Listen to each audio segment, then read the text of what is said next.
আমি মায়ের বাড়ি চলে গেলাম। মায়ে আমারে যে হাড়ি পাতিল দিছিল ওগুলো নিয়ে যাইতাছি। দেখুম না তুই কিসের রান্না করিস। ওরে দাঁড়া, এই ঝাড়ু লয়ে যা। বাপের বাড়ি থেকে একটা জিনিসই তো আনছিলি, ফন্নির গুষ্টি। যার জীবনে বউ নাই তার হাড়ি পাতিল দিয়ে কি হইব? বিয়া করতে গেলে সরকারি চাকরি খোঁজে, জিনিসগুলো বেচা দিয়া যেদিক দুই চোখ যায় চলে যাব। চাচা, জিনিসগুলো কয় টাকা হয় দেখেন তো?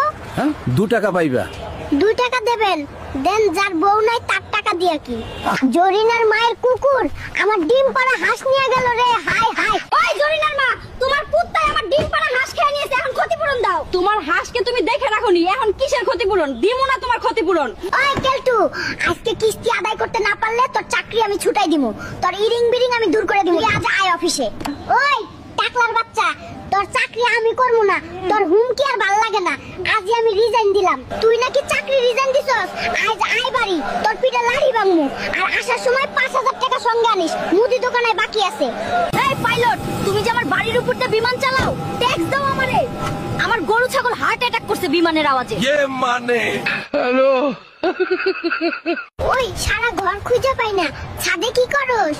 আরে ছকি না, হেব্বি শীত লাগে, ছাদে রোদ খাইতে আসছি।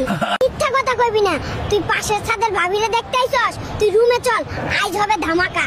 ভূমিকম্প, ভূমিকম্প।